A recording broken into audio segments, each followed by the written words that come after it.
Hello friends, मुख्य सेविका की नई सीरीज में आपका स्वागत है। चलिए स्टार्ट करते हैं आज की क्लास। पहला क्वेश्चन है, गर्भावस्था में कौन सी समस्या उत्पन्न होने का भय रहता है।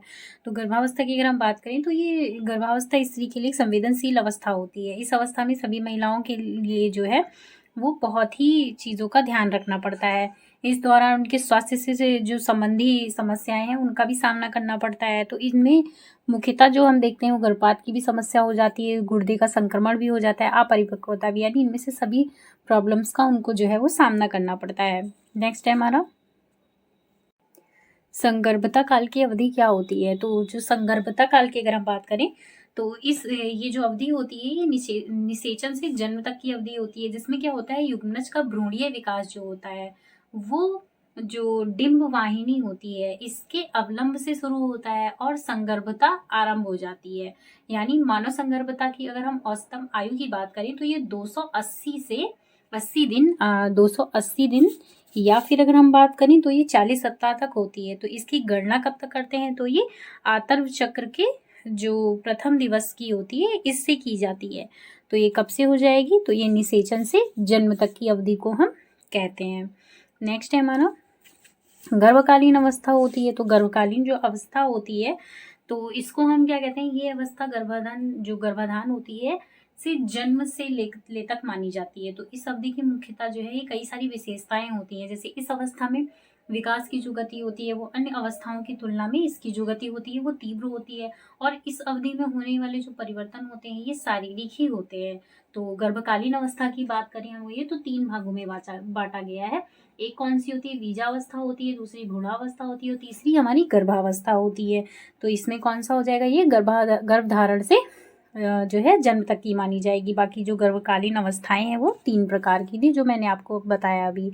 नेक्स्ट है हमारा, निम्नलिखित कथनों पर विचार करें। तो देखिए, भोजन के खराब होने के प्रकार, भोजन खराब होने वाले जो ताप हैं तो ताप के जो जीवाणु हैं और मध्य जो इनके ताप भीरु जो सूक्ष्म जीवों पर निर्भर है। तो भोजन के खराब होने से भोजन की गुणवत्ता कम हो जाती है। तो इन दोनों पर विचार करना है कि कौन सा इसमें सही है। तो देखिए, जो अगर हम बात करें भोजन के खराब होने की तो ये क्या हो जाएंगे, इसमें ये दोनों ही कारक जो होते हैं ये दोनों ही कार्यकारी होते हैं, यानी 1 और 2 हमारे दोनों सही हो जाएंगे। नेक्स्ट है हमारा, जो भोजन जन्य रोगों के जो कारण है इनमें से कौन से हैं। तो देखिए, भोजन को विषाक्त बनाने में क्या होते हैं, वो सूक्ष्म जीवी जो होते हैं, सूक्ष्म जीवों से दूषित होना होता है। तो जो देखिए, भोजन को विषाक्त बनाने में सूक्ष्म जीव जो है वो मुख्य कारक माने जाते हैं।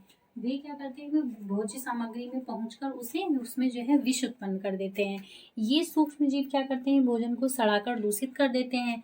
कुछ भोज्य पदार्थों की हम बात करें तो शीघ्र खराब होने वाले होते हैं। ये प्राय जैसे फफूंदी हो गया, शुक्राणुओं और जो ये खमीर हो गया और जैसे ये जीवाणु को नष्ट कर देता है। तो कुछ पौधों में देखने के लिए मिलते हैं, जैसे पालक हो गया, मेथी हो गया, इन तरीके होते हैं। और क्या होता है, विषाक्त होने के कारण भोज्य सामग्री में शामिल होने के लिए ये क्या करते हैं, उसको विषाक्त कर देते हैं। नेक्स्ट है हमारा, ओआरएस में जो ग्लूकोज है इसके लिए क्या मिलाया जाता है। तो ओआरएस में ग्लूकोज के लिए हम जो है ओआरएस में ग्लूकोज के लिए मिलाया जाता है। तो ओआरएस की अगर हम बात करें तो क्या है, ये ओआरएस में ग्लूकोज ऊर्जा के स्रोत के लिए मिलाया जाता है, यानी ऊर्जा के स्रोत के लिए, यानी ओआरएस में ग्लूकोज को अगर हम मिलाएंगे तो ये सोर्स ऑफ एनर्जी का काम करता है। तो ओआरएस में ग्लूकोज को मिलाने का बस यही एक कारण होता है कि वो ऊर्जा के स्रोत यानी कि सोर्स ऑफ एनर्जी के लिए वर्क करेगा वो। नेक्स्ट है हमारा, बॉडी मास जो इंडेक्स है जिसको हम BMI के नाम से जानते हैं। मैंने पिछले प्रैक्टिस सेट में आपको इसकी फुल फॉर्म और सारी चीज़ें बताई थी, वो आप देख लीजिएगा। तो इसकी बात करें बॉडी मास यानी BMI की बात करें तो वो क्या होता है, तो जो ये BMI है ये शरीर का भार होता है, जैसे किलोग्राम में हो गया या फिर शरीर की लंबाई है जो मीटर में हो गया, यानी लंबाई स्क्वायर यानी मीटर में। और ये बताता है कि शरीर का जो वजन है आपकी हाइट यानी लंबाई के अनुसार ठीक है या नहीं। इस तरीके से ये आपके शरीर में लंबाई और वजन के अनुपात को कहा जाएगा। तो ये क्या हो जाएगा, ये इसके जो शरीर का भार है यानी किलोग्राम में और शरीर की जो लंबाई है मीटर में। तो ये इसको जो बैलेंस करने के लिए आपका जो वेट है वो है या नहीं है। तो ये जो इंडेक्स है ये इसको बताता है। नेक्स्ट है आघुलनशील और संश्लिष्ट आहार है का घुलनशील और सरल आहार के रूप में रूपांतरण जो है वो क्या कहलाता है। तो ये आधारीय जो चयापचयी क्रियाएं होती हैं इनको दर्शाता है। तो आघुलन और जो संश्लिष्ट आहार का घुलनशील और जो सरल आहार में रूपांतरण है तो ये आधारीय चयापचयी को जो है ये कहलाता है। तो शरीर के में जीवित रहने के लिए अनिवार्य न्यूनतम शक्ति या ऊर्जा प्रदान करने के लिए जो ये चयापचयी आधारीय उपचाय होता है ये इसके अंतर्गत ही आता है। तो शरीर में जीवित रहने के लिए जितनी भी न्यूनतम ऊर्जा की आवश्यकता होती है उसको ये प्रदर्शित करता है। नेक्स्ट है हमारा निम्न में सामान्यतः कौन सा संतुलित आहार के लिए आवश्यक नहीं है। तो संतुलित आहार के लिए अगर हम बात करें तो संतुलित आहार जो है वह भोजन होता है जिसमें सभी पौष्टिक तत्व होते हैं। जैसे इसमें क्या होता है, जैसे सब्जी और दाल भी शामिल होती हैं, सलाद भी होता है, दालें भी। तो चाय इतना आवश्यक नहीं होता है, इसमें निकोटीन नामक एक जो पदार्थ होता है वो पाया जाता है जो कि बॉडी के लिए हानिकारक होता है। तो अगर हम संतुलित आहार की बात करें तो जो जैसे पौष्टिक तत्व हो गए तो व्यक्ति की विशेष शारीरिक मांग जैसे आयु हो गया, वजन हो गया, क्रियाशीलता की अवस्था आदि के अनुसार उचित मात्रा अनुपात में मौजूद होते हैं। तो संतुलित आहार वो कहलाता है। एक प्रसिद्ध कहावत है जैसे खाए अन्न वैसा मन, जैसे जैसा आप अन्न खाएंगे आपका मन भी वैसा होगा। तो संतुलित आहार के अंतर्गत अनाज हो गया, दालें हो गया, पत्तीदार हरी सब्जियां हो गई, फल हो गया, दूध हो गया, ये सारे इसके अंतर्गत आते हैं। नेक्स्ट है हमारा जीवन रक्षक घोल निम्न में जो निम्न अवस्था में पाया जाता है तो वो कौन सा होता है। तो ये निर्जलीकरण होता है। ठीक है, अब देखिए जीवन रक्षक घोल जिसको हम निर्जलीकरण अवस्था में जो दिया जाता है तो ये शरीर में सामान्य से कम मात्रा में जल रह ही जाना निर्जलीकरण कहलाता है। यानी शरीर में जो है वो जल की कमी हो जाती है जिसे हम निर्जलीकरण के अंतर्गत रखते हैं, जिसके कारण क्या होता है, जैसे विद्युत अपघटन असंतुलित जो रहता है तो जो है ये असंतुलित हो जाता है। तो जीवन रक्षक घोल इसे संतुलित करने के लिए पिलाया जाता है। जैसे बॉडी में आपको इलेक्ट्रॉल दिया जाता है तो वो इसी की पूर्ति करता है। इलेक्ट्रॉल हो गया, ग्लूकोज हो गया, जो बॉडी में इसकी निर्जली यानी जल की कमी हो जाती है तो हम इसको देते हैं। नेक्स्ट है हमारा मिसिंग वुमेन की संकल्पना निम्न में से किसके द्वारा प्रतिपादित की गई है। तो ये किसकी संकल्पना के अंतर्गत आएगा, ये अमर्त्य सेन जी की संकल्पना है। तो देखिए मिसिंग वुमेन की संकल्पना का प्रतिपादन अगर जो हम बात करें तो ये नोबेल पुरस्कार विजेता अमर्त्य सेन जी जो द्वारा है, इनके द्वारा किया गया था। तो इनके इसका जो संबंध है ये विभिन्न कारणों से जो महिलाओं की संख्या में कमी आई है उसके संदर्भ में ये किया गया था जो ये मिसिंग वुमेन है। नेक्स्ट है हमारा हिंदू अधिकार जो उत्तराधिकार अधिनियम है जो 1956 का है निम्न में से किस पर लागू होता है। तो हिंदू अधिकार अधिनियम जो है ये सिख हो गया, हिंदू, सिख, जैन और बौद्ध पर लागू होता है। ठीक है, इन पर ये लागू होता है। तो ये इसका सन याद रखिएगा 1956 में आया था ये। नेक्स्ट है रक्त तथा विवाह संबंधों पर आधारित व्यवस्था को क्या कहते हैं। तो रक्त और जो रक्त हैं और विवाह है इनके जो संबंध होते हैं तो ये नातेदारी पर डिपेंड करते हैं। ठीक है, नेक्स्ट है हमारा सामाजिक रूप से इनको मान्यता प्राप्त होती है जिस वजह से ये संबंध कहलाते हैं।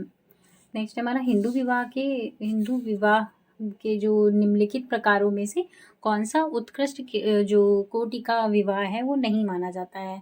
तो इसमें अगर हम बात कर लेते हैं तो ये जो सामाजिक जो रीति रिवाज हैं इन अनुसार जो विवाह किए जाते हैं तो हिंदी धर्मशास्त्रों में ब्रह्म विवाह हो गया, प्रजापति विवाह हो गया, दैव विवाह हो गया और आर्ष विवाह जो होते हैं ये श्रेष्ठ माने जाते हैं। इनमें गंधर्व विवाह, असुर विवाह और राक्षस विवाह तथा जो पैशाच विवाह है ये हीन भावना की दृष्टि से देखे जाते हैं। तो इसमें कौन सा हो जाएगा, ये गंधर्व विवाह जो है ये निम्न कोटि का माना जाता है, बाकी ये तीनों विवाह उच्च कोटि के माने जाते हैं। नेक्स्ट है हमारा नाभिकीय परिवार के 4 प्रमुख जो प्रकारियों के रूप में अगर हम बात करें, प्रजनन हो गया, बच्चों का पालन पोषण हो गया, नियोजन है और सामाजिकरण में भेद किसने किया है। तो ये भेद किया है इन्होंने किंग्सले डेविस ने किया है। ठीक है, इनकी पुस्तक थी ह्यूमन सोसाइटी यानी मानव समाज। कब आई थी ये, 1949 में आई थी। तो यह पुस्तक क्या थी, ये पॉर्सन्स मार्टन वाली जो परिप्रेक्ष्य पर आधारित है जिसमें क्या हुआ था, सामाजिक संरचना और सामाजिक परिप्रेक्ष्य जो प्रकारों का एक सामान्य दृष्टिकोण प्रस्तुत किया गया था। इसमें क्या था कि इसमें इन्होंने नाभिकीय परिवार के 4 प्रमुख प्रकारों के रूप में, जैसे प्रजनन हो गया, बच्चों का पालन लालन पालन हो गया, और नियोजन और सामाजिकरण में के जो है भेद को इन्होंने स्पष्ट किया था। नेक्स्ट है हमारा, भारतीय बाल कल्याण परिषद की स्थापना कब हुई थी? तो भारतीय बाल कल्याण परिषद की जो स्थापना है ये 1952 के अंतर्गत की गई थी। ऑप्शन नंबर ए हो जाएगा हमारा। नेक्स्ट है, भारत के संविधान के अनुसार अनुच्छेद यानी किस अनुच्छेद के अंतर्गत SC/ST की जो महिलाओं को पंचायती राज में 1/3 यानी 1/3% आरक्षण देने का प्रावधान किया गया है? तो ये बात करें तो अनुच्छेद 243 के अंतर्गत जो है ये प्रावधान किया गया था कि जो SC/ST की जो महिलाएं हैं इनको पंचायती राज में 1/3 जो प्रतिशत आरक्षण है वो देने का प्रावधान किया गया है। तो ऑप्शन नंबर 4 हो जाएगा हमारा, अनुच्छेद 243। नेक्स्ट है, उच्चतम न्यायालय के दिशा निर्देश के अनुसार अगर हम बात करें, निम्नलिखित में से लिंग संबंधी मुद्दों में से कौन सा वर्ष 2013 में एक अधिनियम बना था? तो 2013 में कौन सा अधिनियम आया था? तो ये कार्यस्थल पर यौन उत्पीड़न से संबंधित जो है ये अधिनियम आया था। इसमें क्या था कि देखिए, उच्चतम न्यायालय के दिशा निर्देश के अनुसार लिंग संबंधी मुद्दों में से जो कार्यस्थल पर महिलाओं के साथ यौन उत्पीड़न जैसे रोकथाम हो गया, निषेध और निवारण हो गया, तो ये वर्ष अधिनियम 2013 में बना था। जिन संस्थाओं में 10 से अधिक लोग काम करते हैं उन पर यह अधिनियम लागू होता है, इससे कम पे ये नहीं लागू होता है। नेक्स्ट हमारा, कार्यस्थल पर महिला उत्पीड़न रोकथाम हो गया, निषेध व निवारण अधिनियम हो गया, तो ये कब आया था हमारा? तो ये अभी मैंने आपको बताया, तो ये 2013 वाला है। ठीक है, और इसमें क्या आता है, जैसे शारीरिक संपर्क और अग्रगमन हो गया, लैंगिक अनुकूलता की मांग या अनुरोध करना हो गया, लैंगिक आयुक्ति जो है टिप्पणियां करना हो गया, अश्लील साहित्य दिखाना, लैंगिक प्रकृति का कोई अन्य अवांछनीय शारीरिक मौखिक या अमौखिक आचरण करना, ये सारी चीजें इसके अंतर्गत आती हैं। नेक्स्ट है हमारा, भारत में घटते शरीर जो स्त्री लिंग अनुपात का निम्नलिखित में से कौन सा कारण नहीं है? तो इसमें कारण नहीं है पूछा है, तो वो देख लीजिएगा, जो ग्रामीण क्षेत्रों से शहरी क्षेत्रों में महिला के कामगारों का पलायन, ये नहीं होगा, बाकी सारे कारण जो हैं वो इसके अंतर्गत आ जाएंगे। नेक्स्ट है, एकीकृत शिशु विकास सेवा कार्यक्रम जिसको हम ICDSP के नाम से जानते हैं, ने अपनाया गया था। तो ये कब आया था? तो ये 1974 में आया था। ठीक है, बाकी सभी कारण हाँ ठीक है 1974 में आया था। नेक्स्ट है हमारा, भारत में ग्रामीण विकास के लिए मनरेगा किस वर्ष लागू किया गया था? तो मनरेगा की बात अगर हम करें तो ये कब आया था? देखिए, अगर हम इसमें भारतीय संसद द्वारा 2 फरवरी 2006 में पूछ सकता है, 2 फरवरी 2006 में जो राष्ट्रीय ग्रामीण गारंटी अधिनियम है यानी 2005 वाला, तो 2005 वाला ये जो योजना ग्रामीण क्षेत्रों में रोजगार शुरू करने के लिए प्रारंभ की गई थी। तो मनरेगा कब आया था? 2 फरवरी 2006 में आया था। नेक्स्ट है, 2005 के घरेलू हिंसा अधिनियम में क्या सम्मिलित नहीं है? तो 2000 जो देखिए घरेलू हिंसा अधिनियम 2005 में आया था, ये भी कई बार डायरेक्ट पूछ लेता है कब आया था। तो इसमें क्या है, इसमें देखिए शारीरिक दुरुपयोग भी शामिल होता है, लैंगिक दुरुपयोग भी शामिल होता है, मौखिक दुरुपयोग, भावात्मक दुरुपयोग, आर्थिक दुरुपयोग, ये सारी चीज़ें इसमें शामिल होती हैं। पूछा है कौन सा शामिल नहीं है, तो हमारा कौन सा हो जाएगा? वास्तविक दुरुपयोग नहीं हो जाएगा, तो ऑप्शन नंबर ए सही हो जाएगा। नेक्स्ट है, किस प्रकार की निर्धनता से कुछ समूहों की जो जीवन यापन की स्थितियां तथा जीवन यापन की उन स्थितियों को जो अधिकांश जनसंख्या को प्राप्त हैं के बीच अंतर का जो मापन है वो जुड़ा रहता है?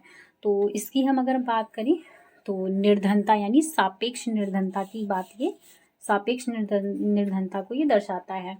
अब देखते हैं, जो निर्धनता है तो ये वह स्थिति होती है जो शारीरिक आवश्यकताओं की पूर्ति है, तो जैसे जीवित हो गया, सुरक्षित और निश्चित रहने की जरूरतों को पूरा करने में असमर्थ होते हैं।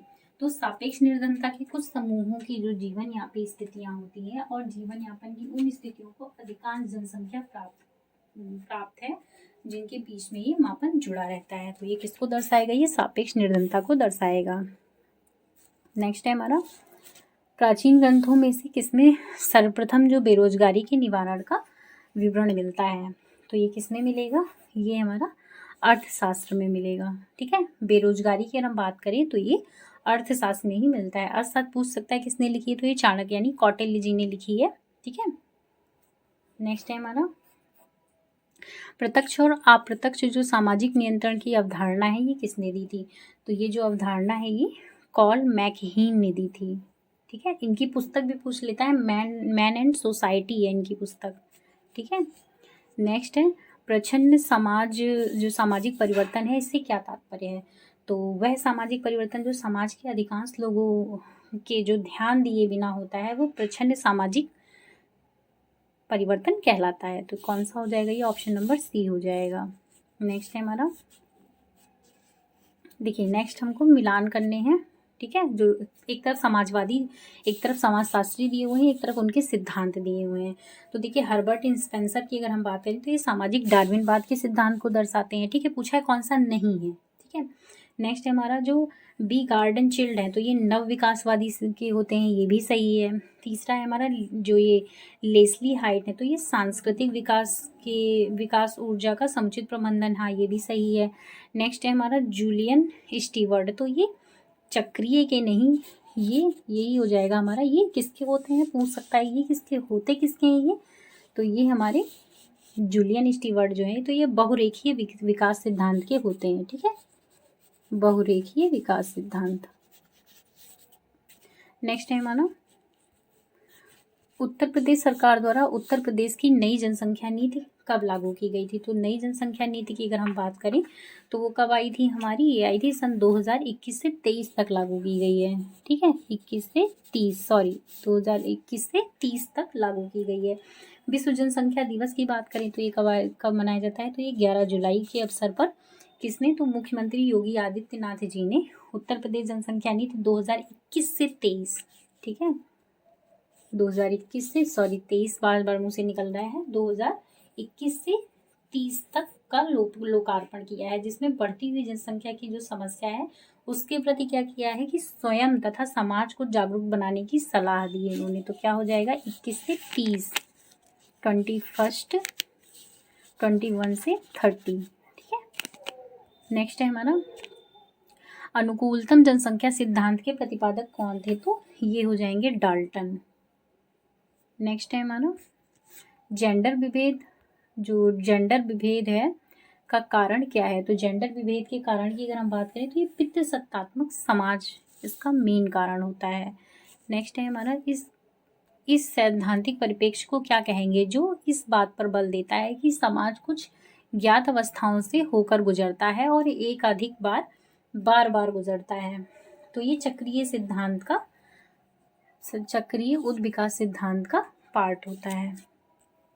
नेक्स्ट है, निम्नलिखित में से सामाजिक नियंत्रण का कौन सा साधन जनरीति है, तो कौन सा हो जाएगा इसमें, देखिए नमस्ते करना जो है ये सामाजिक नियंत्रण का जो है वो साधन माना जाएगा। नेक्स्ट है, किसने सभ्यता की चुनौती और प्रत्युत्तर जो सिद्धांत का प्रतिपादन किया था, तो अर्नाल्ड जो टाइनबी हैं ये क्या थे, एक सुप्रसिद्ध, देख लीजिए इसमें पहला हो जाएगा। देखिए ये कौन से थे, एक सुप्रसिद्ध समाजशास्त्री थे। तो टाइनबी की जो पुस्तक है पूछ सकता है स्टडी ऑफ हिस्ट्री में इन्होंने क्या किया था, चुनौती और प्रत्युत्तर का जो सिद्धांत है ये दिया था और उन्होंने बताया कि प्रत्येक सभ्यता को प्रकृति और समाज द्वारा चुनौती दी जाती है। जो क्या करती है, जो सभ्यता इसका प्रत्युत्तर निर्माण के रूप में देती है वही जीवित रहती है, शेष क्या होती है वो नष्ट हो जाती है। तो टाइनबी ने क्या किया था, वो विश्व की 21 सभ्यताओं में, तो टाइनबी ने क्या किया था, ये विश्व की जो इन्होंने 21 सभ्यताओं का जो है वो अध्ययन किया और कहा कि इन्होंने कि समाज निर्माण और विनाश यानी संगठन और विघटन के दौर से गुजरता है। उन्होंने कहा कि सिंधु व नील घाटी जो सभ्यताएं हैं ये लोगों की चुनौतियों का ही प्रत्युत्तर है, इसलिए वही सभ्यताएं पनपी, परंतु गंगा बोलगा नदी के लोगों में प्रत्युत्तर नहीं था, इसलिए वे सभ्यताएं वहां नहीं पनपी। तो ये कौन हो जाएंगे, ये अर्नाल्ड टाइनबी हो जाएंगे। नेक्स्ट है, किसने सामाजिक गतिशीलता को दो तरीकों यानी सामाजिक आरोहण और सामाजिक अधोगमन में वर्गीकृत किया था? तो कौन हो जाएंगे ये? देखिए, दिशा के आधार पर अगर हम बात करें तो जो पीएम सोरोकिन ने सामाजिक गतिशीलता को दो भागों में बांटा था। ठीक है, ऑप्शन नंबर सी हो जाएगा। तो देखिए, सामाजिक आरोहण की अगर हम बात करें तो इसमें क्या होता है, इसे ऊर्ध्वगामी गतिशीलता कहते हैं, और जो सामाजिक अधोगामी है तो इसको अधोगामी गतिशीलता के नाम से भी जानते हैं। जब परिवर्तन की दिशा जो है नीचे तरफ होती है तो इसको हम अधोगामी कहते हैं, जब ऊपर तरफ होगी तो इसको हम सामाजिक आरोहण कहते हैं यानी ऊर्ध्वगामी। ठीक है, नेक्स्ट है हमारा, जब संस्कृति के लक्षण या समग्रता एक समाज से दूसरे समाज में फैलते हैं तो उसे हम क्या कहते हैं? तो उसे हम प्रसारण कहते हैं, यानी वो एक दूसरे से, एक व्यक्ति से दूसरे व्यक्ति में पहुंच रही है तो उसको हम प्रसारण का नाम देते हैं। नेक्स्ट है हमारा, एक बार चेचक हो जाने के बाद प्रायः उस व्यक्ति को दोबारा चेचक नहीं होता है। ये किस कारण नहीं होता है? ये क्वेश्चन रह गया आई थिंक।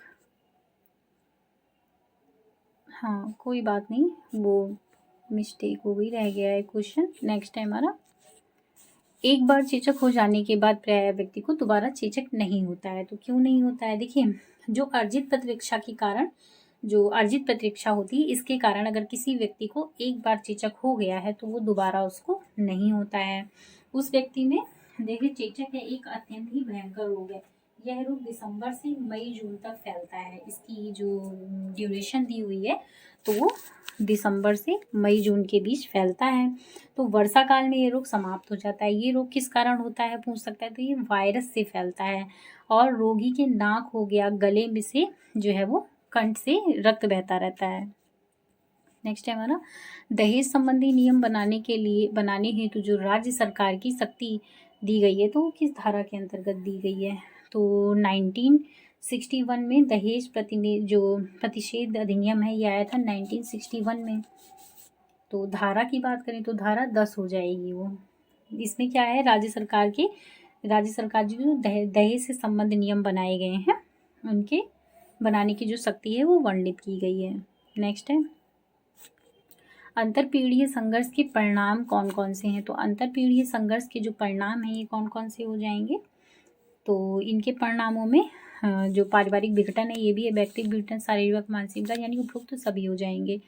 नेक्स्ट है हमारा, नीति आयोग द्वारा जारी बहुआयामी जो गरीबी सूचकांक है यानी 2021 में उत्तर प्रदेश में कितनी गरीबी थी? 2021 की अगर हम बात करें तो 37.79% थी। और राज्यों में बात करें तो राज्यों के क्रम में तीसरा शीर्ष गरीब राज्य है ये। नेक्स्ट है हमारा, झगड़ा सुलझाने का सबसे अच्छा तरीका कौन सा है? तो झगड़ा सुलझाने का सबसे अच्छा तरीका कौन सा हो जाएगा? तो ये हमारा क्या हो जाएगा, ये समझौता हो जाएगा। आप दोनों आपस में समझौता कर लीजिए, इससे झगड़ा सुलझ जाएगा। देखिए, कुछ क्वेश्चन हमारे कॉमन सेंस पे भी निर्भर करते हैं जिनको हम आसानी से सॉल्व कर सकते हैं। हमारे सामाजिक विज्ञान क्या होता है, हम समाज में रह रहे हैं तो कुछ क्वेश्चन हमारे सामाजिक जीवन से ही रिलेट करते हुए पूछे जाएंगे इसमें। नेक्स्ट है, सामुदायिक क्या होता है? सामुदायिक क्या होता है? ये स्त्री दिन होता है एक प्रकार का। नेक्स्ट है हमारा, वह सामाजिक नियम जिसमें व्यक्ति को अपने समुदाय से ही विवाह के लिए साथी ढूंढना होता है तो इसे क्या कहते हैं? इसे हम एंडोगमी कहते हैं। नेक्स्ट है, भौतिक सामाजिक आत्म संगठन और जो प्राप्ति को किस विज्ञान द्वारा आवश्यकताओं का वर्गीकरण किया गया है? ठीक है, द्वारा आवश्यकताओं का वर्गीकरण किया गया है।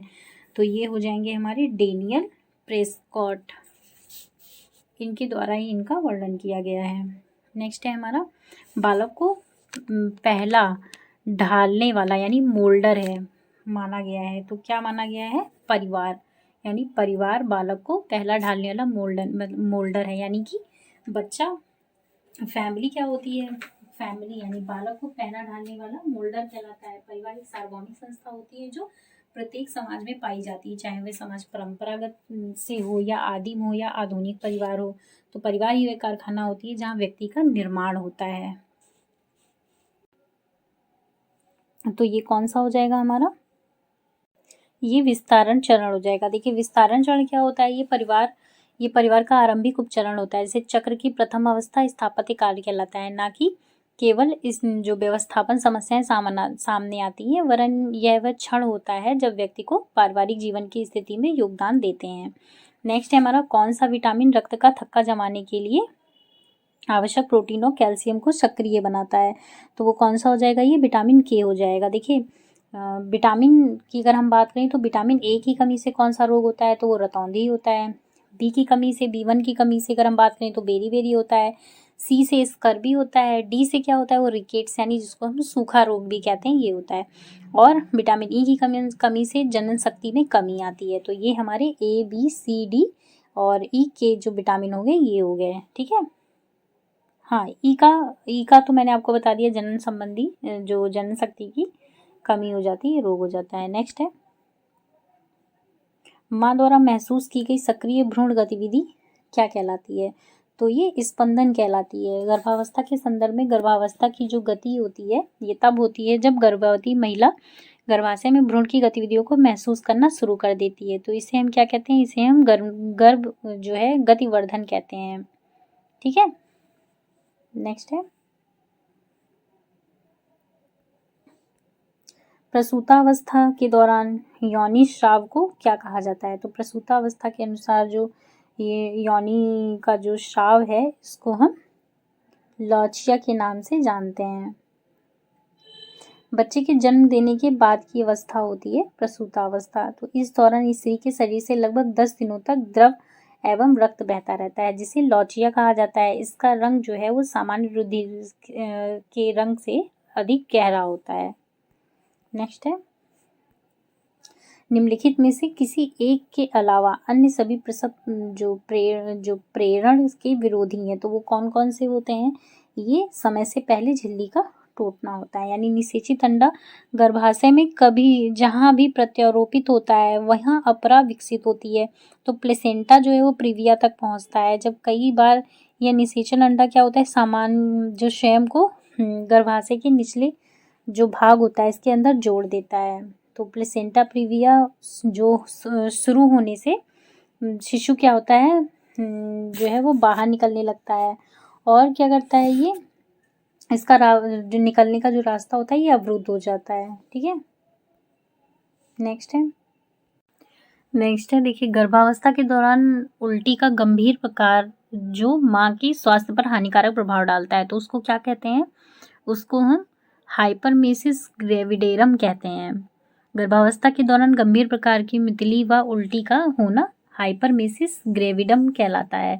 ये जो ह्यूमन है कॉरियोनिक यानी गोनाडोट्रोपिन नामक हार्मोन का जो है वो तेजी से बढ़ते रक्त स्तर के कारण होता है, जिसे इसमें मॉर्निंग सिकनेस गंभीर या सामान्य रूप से हो सकते हैं।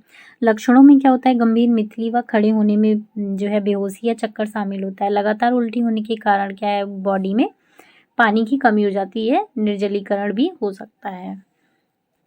नेक्स्ट है, बच्चों के लिए राष्ट्रीय टीकाकरण कार्यक्रम के अनुसार BCG वैक्सीन को कब दिया जाता है? तो ये दिया जाता है बच्चों में BCG का जन्म के समय, ठीक है। BCG की बात करें तो ये जन्म के समय दिया जाता है। किस लिए दिया जाता है, टीकों के बारे में कुछ बात कर लेते हैं। तो ये टीबी और पोलियो से बचाव के लिए दिया जाता है।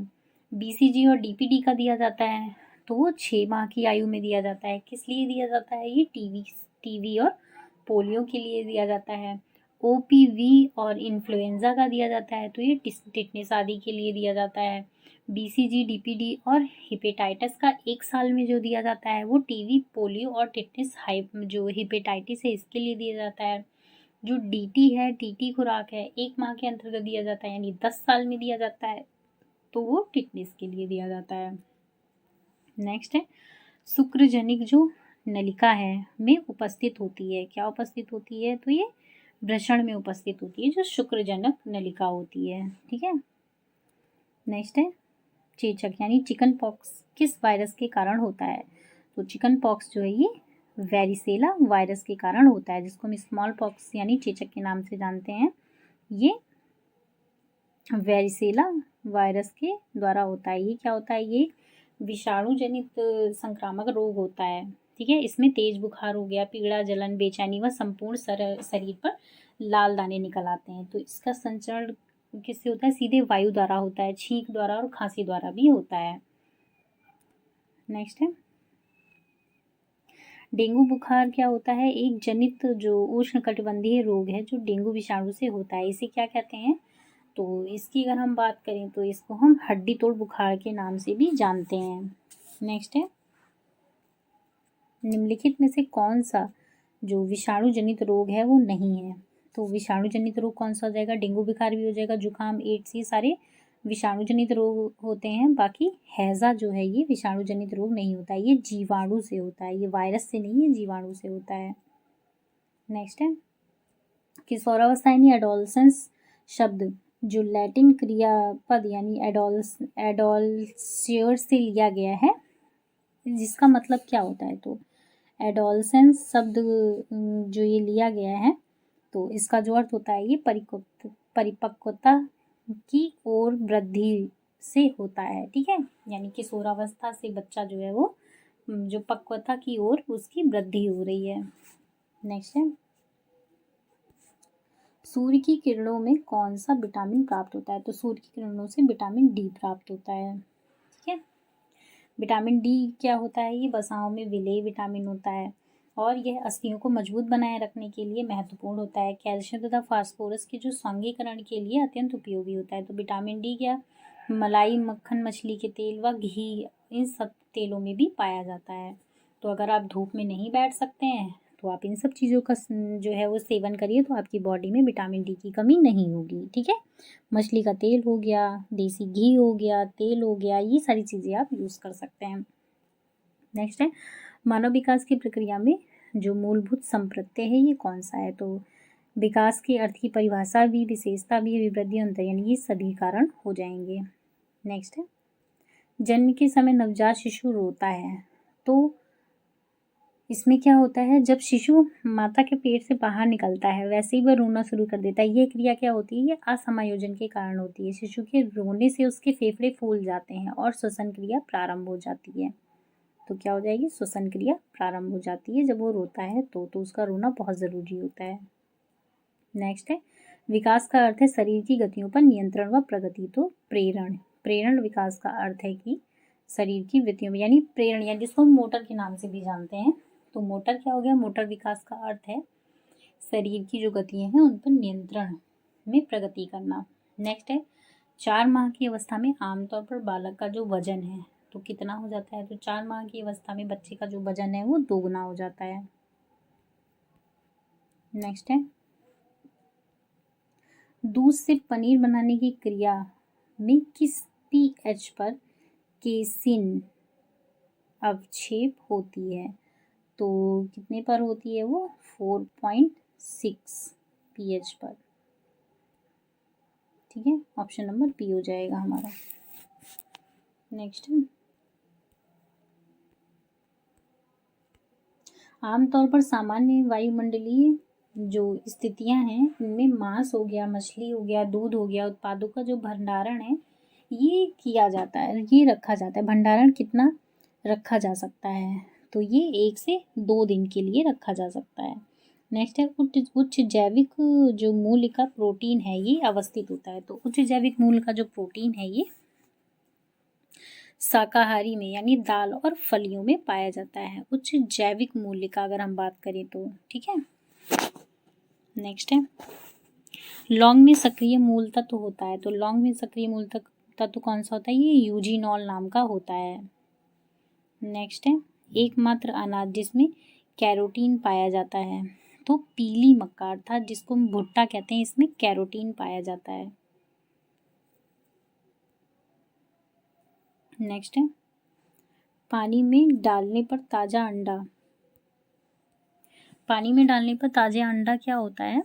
नीचे बैठ जाएगा। यह शुद्ध अंडे की पहचान होती है। अगर अंडा डालने पर वह तैरने लगता है तो वो खराब अंडा होता है, तो क्या होगा? वो नीचे बैठ जाएगा। नेक्स्ट है हमारा एक गर्भवती महिला में निम्नलिखित स्थिति एक गर्भवती महिला की जो निम्नलिखित स्थिति में से किस पर तात्कालिक ध्यान देने की ज़रूरत होती है? तो ये कब होती है? ये एपिग्रेस्टिक जो दर्द होता है, इसमें ध्यान देने की ज़रूरत होती है। ये दर्द पेट के क्षेत्र में दबाव डालने के कारण होता है, तो गर्भावस्था में महत्वपूर्ण होता है ये।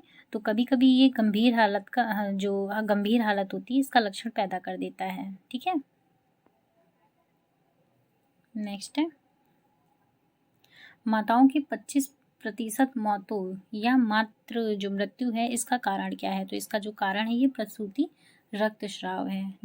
विकास के इस चरण में बच्चे जो है विपरीत लिंग जैसे माता पिता की ओर आकर्षित होते हैं, जैसे पुत्री का पिता से जुड़ाव। तो इसमें क्या हो जाएगा? देखिए, इसमें ऑप्शन ही नहीं दिया हुआ है, इस क्वेश्चन को आप ध्यान रखिएगा। देखिए, जो बच्चे होते हैं तो उनका जैसे पुत्री हो गया, पुत्री का पिता के प्रति जो जुड़ाव होता है तो ये इलेक्ट्रा ग्रंथि के कारण होता है। ठीक है, और जो पुत्र का अपनी माता से होता है तो वो ऑडिपस कॉम्प्लेक्स के कारण होता है। यहाँ पे पुत्र होना चाहिए। ठीक है, पुत्र का माता से होगा तो ये ऑडिपस कॉम्प्लेक्स होगा। जैसे आप इसमें एक्सप्लेन अगर मैं करूँ तो आप देख सकते हैं।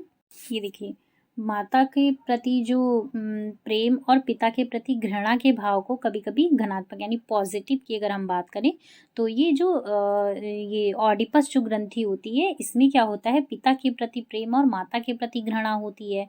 और इसके विपरीत अगर निगेटिव की हम बात करें तो ये ऑडिपस ग्लैंड होती है। ठीक है, इस प्रकार इसमें क्या होता है? ये पुत्री का पिता के प्रति काम वासना की भावना जो पाई जाती है तो ये इलेक्ट्रा ग्रंथि के कारण होती है। आपने देखा होगा जो बच्चियां होती हैं उनका जो पिता के प्रति है ये आकर्षण अधिक होता है, तो ये इलेक्ट्रा के कारण होगा। और पुत्र का होगा तो ये ऑडिपस के कारण होगा। ठीक है, तो ये जो पुत्री का इनके प्रति होगा तो ये इलेक्ट्रा हो जाएगी। ये ऑप्शन गलत दिया हुआ है। अब देखिए, नॉर्सिज्म की अगर हम बात करें, नॉर्सिस्टिक जो अवस्था होती है, इसमें क्या होता है?